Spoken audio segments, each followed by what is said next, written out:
কুটি ইউনিয়নের সাবেক প্যানেল চেয়ারম্যান উজ্জ্বল মিয়াকে নিয়ে বিএনপিতে বিভাজন, উঠেছে চাঞ্চল্যকর অভিযোগ। ব্রাহ্মণবাড়িয়া কসবা প্রতিনিধির তথ্যচিত্রে থাকছে বিস্তারিত। সম্প্রতি ডেভিল হান্ট অভিযানে যৌথ বাহিনীর হাতে গ্রেফতার হন কসবার কুটি ইউনিয়নের সাবেক প্যানেল চেয়ারম্যান উজ্জ্বল মিয়া। তাকে গ্রেফতার ঘিরে স্থানীয় বিএনপির একাংশ তাকে মুক্তির দাবি জানালেও দলের ভেতরেই শুরু হয়েছে পাল্টাপাল্টি মত ও প্রতিবাদ। বিশ্বস্ত সূত্রে জানা যায়, উজ্জ্বল মিয়ার বিরুদ্ধে একাধিক চাঞ্চল্যকর অভিযোগ উঠেছে।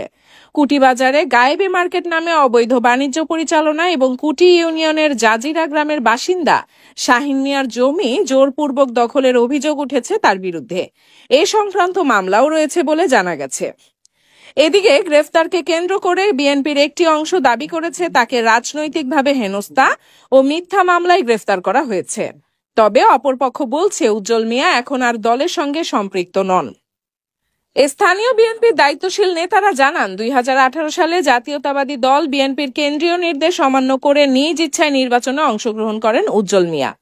এর প্রেক্ষিতে তিনি দল থেকে পদত্যাগ করেন এবং বর্তমানে দলের কোনো পদে নেই।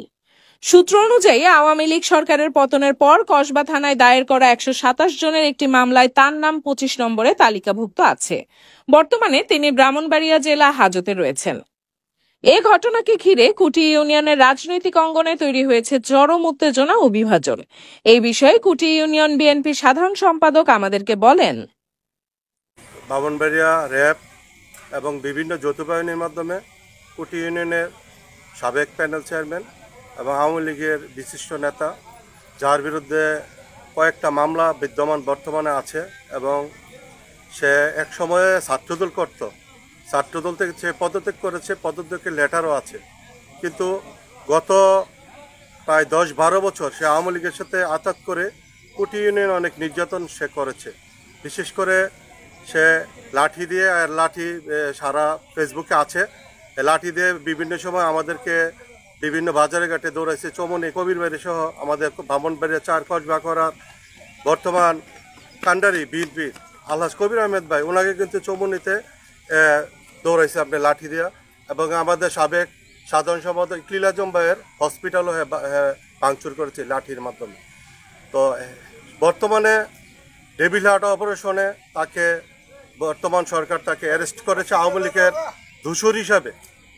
কিন্তু দেখা যাচ্ছে কিছু লোক তাকে বিএনপি বানানোর চেষ্টা করছে। আমি ইউনিয়ন বিএনপি সেক্রেটারি বলতে চাই, সে বিএনপি একসময় ছিল, কিন্তু গত 10-12 বছর সে আমাদের বিএনপিকে অনেক অত্যাচার করেছে।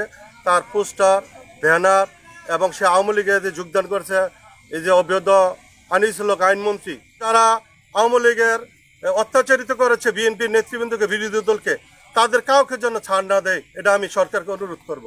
যার দরুন এটা আমরা সফল হয়েছে, স্বাধীন হয়েছে দ্বিতীয়বারের মতো। এখানে কিন্তু ওই দিন উজ্জ্বল মেম্বারের ফুটেজ আছে। ওই ছাত্র আন্দোলনের 3 তারিখ 4 তারিখ ছাত্রদেরকে হামলা করার জন্য লাঠি বাড়ি নিয়ে লোকজন নিয়ে কিন্তু এরা গেছিল। ওখানে সরাসরি ওইখানে যুদ্ধ হয়েছে, মারামারি হয়েছে। এক পর্যায়ে আওয়ামী লীগ ওইখান থেকে ছাত্র আন্দোলন অবৈধ মেম্বার হয়ে সে ইউনিয়ন পরিষদের অবৈধ ভারপ্রাপ্ত চেয়ারম্যান হয়েছে। আসলে সে বিএনপি আগে এক সময় করছে, মাঝখানে সে বিএনপি থেকে পদত্যাগ করছে, করে সেটা আওয়ামী লীগে এই যে আনিসুল হক এমপির মন্ত্রীর সাথে সে নৌকা দিয়ে সে যোগদান করেছে, আমরা যেটা দেখছি। এবং 2 লক্ষ টাকা বাইরে দিয়ে যাকে কিনে রাখছিলাম, ওই জায়গা আমার মামুর কাছ থেকে সে উজ্জ্বল নম্বর আর শিলি মাস্টার শহর মেয়ার লোক ছিল, ওই ইয়াতে আমার জায়গাটা গোপনভাবে ওরা শক্তি দিয়ে ক্রয় করে নিচ্ছে, নিয়ে সেটা ওরা দুর্গভোগ দহন করবে এই হিসেবে ওর কাছ থেকে মামুর কাছ থেকে জায়গাটা ক্রয় করছে। কিন্তু আমি গরিব মানুষ, না করার উনি আমার করার পর উনি আমাকে দুইটা মামলা দিছে। 2টা মামলা আজকে আমি 16 মাস ধরে তার ইয়াতে আমি করতেছি, বাইতেছি। আওয়ামী লীগ আমলে সে মামলা দিচ্ছে আমাকে 2024 সালের সেপ্টেম্বরে সে আমাকে 2টা মামলা দিচ্ছে, সন্ত্রাসী মামলা। আমি সন্ত্রাস বোমাবাজ, সে আমার জায়গাটা যার থেকে আমি করছিলাম, আমার বাড়িতে কিনে রাখছিলাম, ওইটা সে জোরপূর্বক সে দখল করবো, ওই হিসেবে কন্টাকে আমার মামার থেকে ক্রয় করে। যখন আমি তার বিষয়ে বুঝতেছিলাম 1 বছর ছাত্রদের সভাপতি করি এবং আমার স্বাক্ষরে সে সভাপতি হয়, তখন আমি উপজেলা ছাত্র দলের সভাপতি ছিলাম, আহ্বায়ক ছিলাম। তো এবং এটাও ঠিক যে তার আব্বা মাসুদ মেম্বার ওয়ার্ড বিএনপির সভাপতি ছিল, কিন্তু পরবর্তী সময়ে সে ছাত্রদল থেকে অব্যাহতি নেয় এবং সে ইউনিয়ন পরিষদ নির্বাচনে আমাদের দলীয় সিদ্ধান্ত ছিল যে ইউনিয়ন পরিষদ নির্বাচনে না নেওয়া, স্থানীয় সরকার নির্বাচনে অংশগ্রহণ না নেওয়া, সে সিদ্ধান্ত অমান্য করে সে নির্বাচনে অংশগ্রহণ করে।